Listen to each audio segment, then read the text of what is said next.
raja itu nggak boleh dikritik. Begitu juga dengan tangan kanan raja atau bawahan raja seperti lord atau tuan tanah ataupun bangsawan. Karena kalau misalkan kelas bawah itu menghina raja atau menghina bangsawan di zaman dahulu itu, mereka akan dicap telah menghina titisan dari dewa begitu. Assalamualaikum warahmatullahi wabarakatuh. Selamat datang kembali di Cast Channel.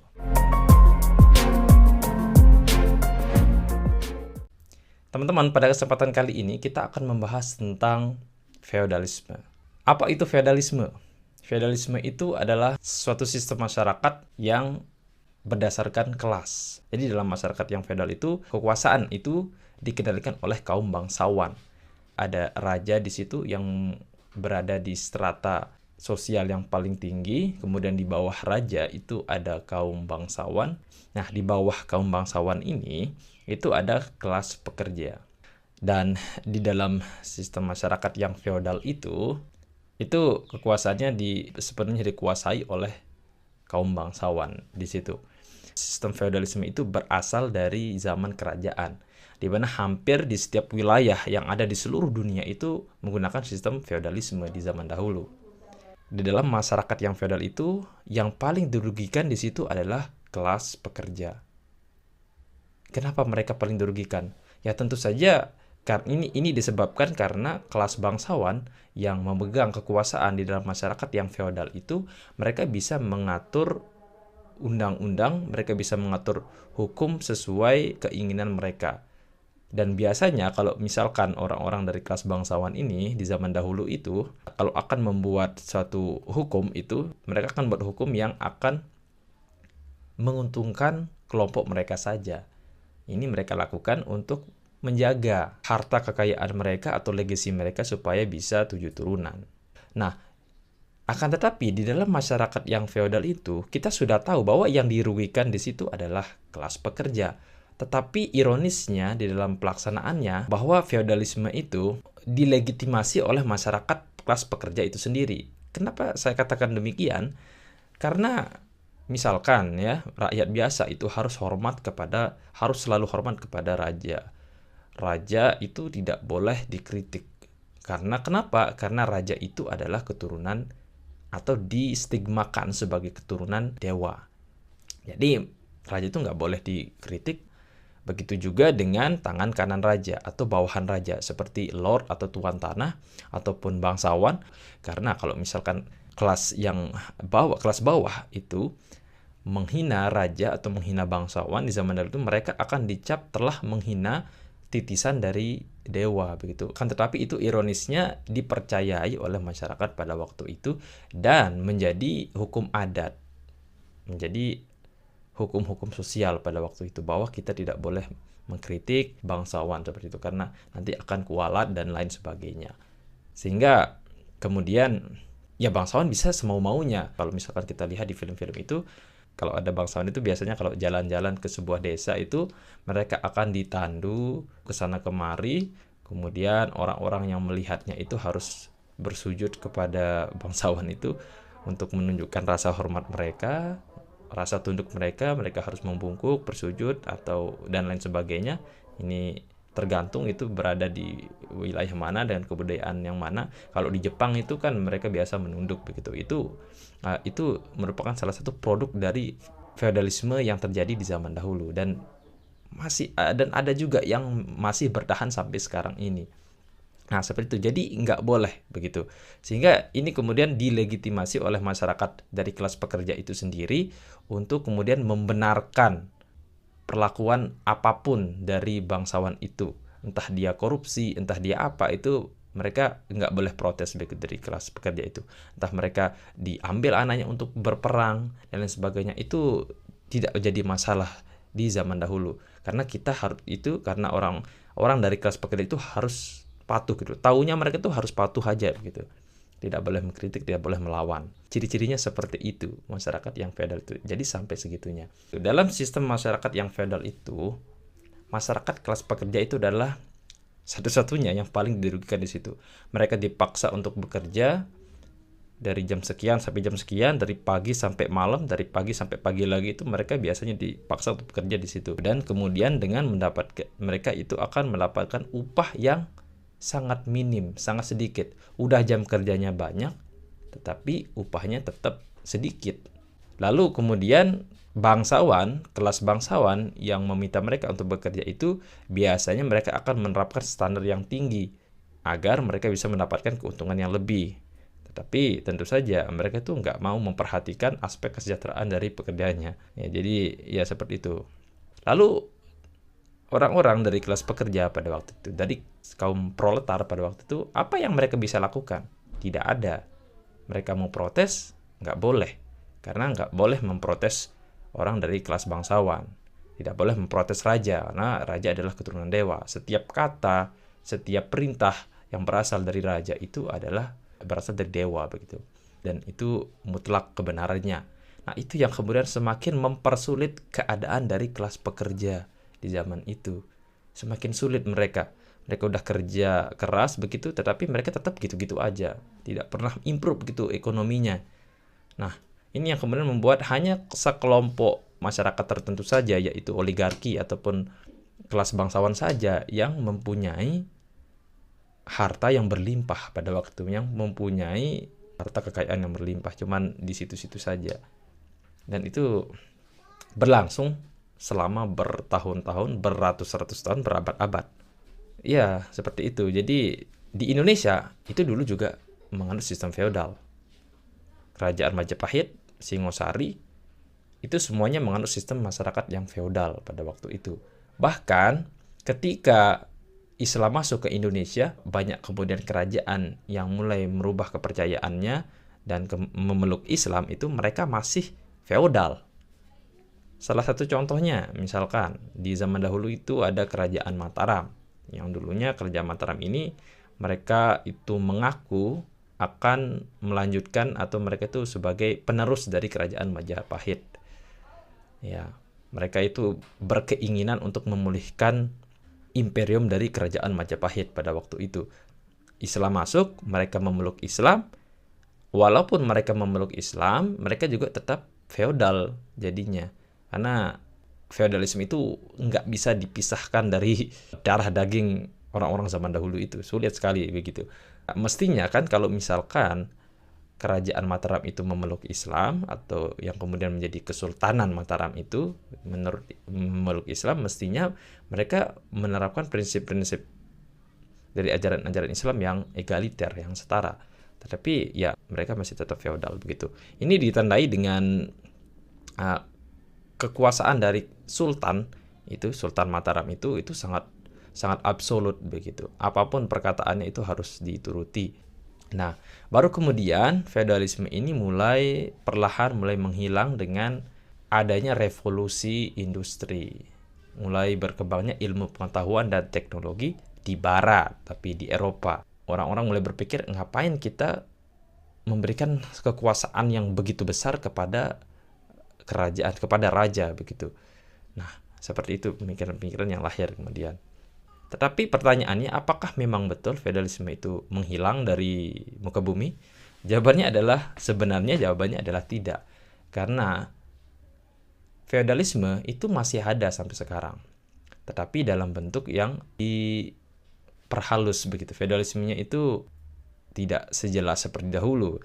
Di mana di zaman dahulu itu feodalisme itu kan orang-orang yang memiliki kekuasaan di dalam masyarakat yang feodalisme di zaman dulu itu kan bisa menyewa tentara mereka sendiri untuk mengamankan harta mereka begitu. Mereka bisa secara langsung itu memberikan tindakan militer kepada masyarakat yang ingin merebut hartanya kalau pada zaman dahulu. Di zaman sekarang ini nggak bisa dengan cara seperti itu, tetapi caranya berbeda dengan nama neo-feodalisme. Dalam kata lain, hegemoni. Kalau misalkan feodalisme di zaman dahulu itu menggunakan adat atau budaya untuk melegitimasi tindakan-tindakan sewenang-wenang dari para penguasa, dari para kelas kaum borjuis atau kaum bangsawan itu, kalau neo-feodalisme itu alat legitimasi yang digunakan untuk membenarkan penguasaan sekelompok orang tertentu, sekelompok orang terhadap kelompok lainnya itu menggunakan intelektualitas atau ilmu pengetahuan sekarang digunakan, di mana setiap negara itu dituntut untuk memiliki kemampuan berdiplomasi. Jadi negara-negara yang memiliki ilmu pengetahuan, yang menguasai intelektualitas, itu akan memiliki power untuk mengendalikan, bahkan bisa mengintervensi negara-negara lain dalam mengambil keputusan-keputusannya. Ya, neofeudalisme ini kita bisa lihat contoh kecilnya aja, itu kayak negara superpower itu bisa melakukan apapun yang mereka inginkan. Mereka bisa membuat aturan-aturan yang lebih menguntungkan mereka sendiri untuk menekan negara-negara yang memiliki power di bawah mereka. Itu yang dilakukan oleh negara-negara superpower di dunia. Contohnya Amerika. Amerika itu dengan kemampuan diplomasinya itu, mereka bisa membuat suatu regulasi atau hukum internasional yang kadang-kadang itu, bukan kadang-kadang, sering ya, yang sering itu menguntungkan negara mereka sendiri, supaya mereka tetap mempertahankan kedikdayaan mereka, hegemoni mereka di seluruh dunia. Seperti itu. Contohnya Amerika Serikat, Palestina, dan juga negara-negara Timur Tengah. Karena Amerika Serikat ini punya power yang luar biasa, maka negara-negara yang berada di bawahnya itu nggak berani melawan kepada Amerika ketika terjadi peristiwa kemanusiaan yang sangat mengerikan di Palestina. Itu negara-negara yang berada di bawah bayang-bayang Amerika Serikat ini, atau berada di bawah Amerika ini, nggak ada yang mau, nggak ada yang berani begitu untuk sekedar ikut campur di situ untuk mengeluarkan tindakan nyata seperti tindakan militer itu. Mereka nggak ada yang berani, negara-negara itu. Contohnya Arab Saudi gitu. Mereka mana berani ikut campur di dalam hal itu, karena mereka udah dilihat itu dari jauh sama Amerika.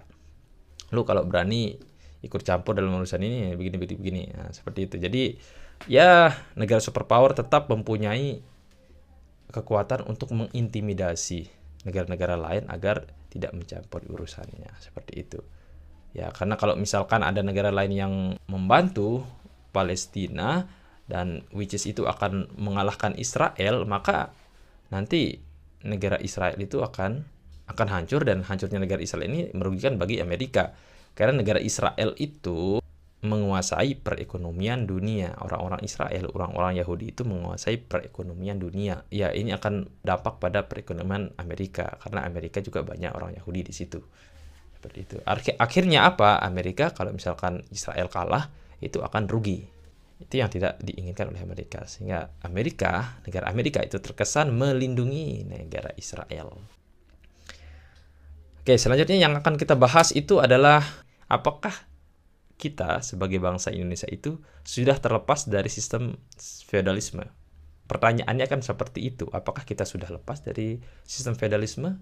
Jawabannya tidak. Meskipun kita sudah menggunakan sistem demokrasi dalam pemerintahan, itu kita adalah negara demokrasi, tetapi faktanya luarnya aja demokrasi, dalamnya itu masih menggunakan sistem feodalisme. Itu yang terjadi di Indonesia. Karena di dalam diri masyarakat kita itu masih tertanam mental inferior atau rendah diri. Orang-orang Indonesia itu, mereka itu akan terkagum-kagum kalau misalkan melihat orang-orang dari keturunan bule. Itu. Coba aja kalau kita lihat di pantai, kemudian ada bule datang, pasti langsung diajak foto. Padahal mah orang-orang bule itu di negaranya sendiri itu mereka biasa-biasa aja, mereka orang biasa begitu. Tapi kenapa kemudian ketika dia ke Indonesia mereka malah jadi artis? Nah, ini kemudian bisa kita lihat, bisa kita nilai bahwa masyarakat kita itu masih menganggap orang-orang luar itu lebih ganteng, lebih superior, lebih enak diajak berfoto begitu, lebih pintar dari diri mereka, sehingga kemudian itu yang memotivasi mereka atau masyarakat kita itu untuk berbondong-bondong foto sama bule. Coba kalau misalkan orang Indonesia yang pergi ke luar negeri, berkunjung ke luar negeri, apakah orang-orang bule itu akan mengajak orang-orang kita, orang-orang Indonesia itu untuk berfoto?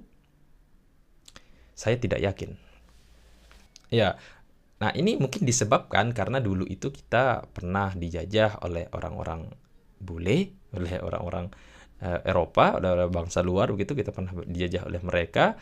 Dan itu yang kemudian membuat kita tertanam dalam alam bawah sadar kita bahwa kita itu adalah masyarakat bawah begitu, yang memiliki kasta yang lebih bawah dari mereka. Tayangan-tayangan yang ada di televisi yang kemudian membentuk persepsi kita, perspektif kita bahwa orang-orang yang memiliki karakteristik fisik tertentu seperti putih, tinggi, dan lain sebagainya itu bule, keturunan bule dan lain sebagainya, itu adalah ras atau keturunan yang sempurna yang mestinya kita turuti. Nah, ini yang kemudian membuat orang-orang Indonesia itu mencoba mengambil image atau gambaran orang-orang yang seperti itu atau ras yang seperti itu sebagai ras yang sempurna dan sebagai goals mereka, begitu, tujuan mereka itu. Saya kalau mau jadi cantik, kalau mau jadi menarik begitu, saya harus seperti mereka. Sehingga kemudian banyak orang-orang Indonesia itu yang ingin berkulit putih seperti yang ada di artis-artis itu. Ya, feodalisme itu ini salah satunya ya, salah satu yang keturunan dari feodalisme itu, turunannya begini ya. Ya, dan itu ternyata masih terjadi sampai saat ini, sifat-sifat feodal yang seperti itu. Bahkan yang paling bahaya dari warisan dari feodalisme itu adalah ketika kita tidak berani untuk mengkritik, ketika kita tidak berani untuk berbicara secara setara atau secara egaliter lah begitu. Bahwa perkataan kita itu memiliki nilai yang sama dengan perkataan dari orang lain, terlepas ataupun bagaimanapun tingkat sosial dari orang atau lawan bicara kita itu, mestinya kita harus berpikir secara kritis, tetap sama lah gitu dengan kita. Selanjutnya kita akan membahas tentang feodalisme versus egaliter atau budaya egaliter. Nah, ciri-ciri yang menandakan bahwa kita itu masih feodal meskipun kita adalah negara demokrasi, yang dimana semestinya dalam negara yang demokrasi itu kita harus bisa atau kita memiliki hak untuk berbicara setara. Jadi aspirasi dan pendapat kita mestinya itu adalah setara dengan orang lain. Kita memiliki pendapat dengan nilai yang sama gitu. Dalam demokrasi itu kan mestinya seperti itu. Tapi dalam negara yang feodal itu nggak terjadi. Dan ya, Indonesia adalah negara demokrasi tapi prakteknya masih feodal. Contohnya di lingkup pendidikan. Kalau misalkan kita bandingkan dengan negara-negara yang sudah tidak feodal lagi, di lingkup pendidikannya aja dulu kita lihat. Nah, di negara yang tidak feodal itu seperti negara Belanda dan juga Swiss, dalam sistem pendidikan mereka kan itu sudah menerapkan sistem budaya yang egaliter, di mana kalau misalkan ada guru itu menjelaskan kepada muridnya itu, mereka bisa setara dengan muridnya, di mana murid itu di sekolah-sekolah yang ada di Swiss dan juga Belanda itu mereka bisa memanggil guru mereka itu dengan nama depan mereka. Jadi kalau misalkan gurunya itu bernama Elon Musk, murid-muridnya itu bisa manggil gurunya Elon gitu, Elon. Nah, kayak begitu. Ntar ya, azan. Begitu ya. Jadi kalau di Eropa itu, di Swiss dan juga Belanda itu mereka sudah menerapkan sistem di dalam pendidikannya itu menggunakan budaya yang egaliter atau setara begitu. Nah, bagaimana kemudian kalau prinsip egaliter ini diterapkan di pendidikan Indonesia? Wah, kayaknya ini sulit ini. Dan ya gimana ya? Sulit dan juga sepertinya tidak cocok ya diterapkan di Indonesia kalau sampai segitunya ya. Dalam artian kalau misalkan gurunya dipanggil dengan nama depan mereka itu nggak cocok sekali kalau diterapkan di Indonesia. Yang alasannya itu yang pertama karena Indonesia itu adalah negara yang menganut budaya timur, budaya kesopanan, itu akan sangat tidak etis kita dengar sebagai orang Indonesia untuk menyebut nama depan dari guru kita. Tetapi kemudian norma-norma kesopanan ini jangan kemudian dijadikan sebagai halangan atau sebagai tameng, disalahgunakan, disalahartikan untuk kemudian kita tidak boleh mengkritik. Itu saja, terima kasih sudah menyaksikan dan wassalamualaikum warahmatullahi wabarakatuh.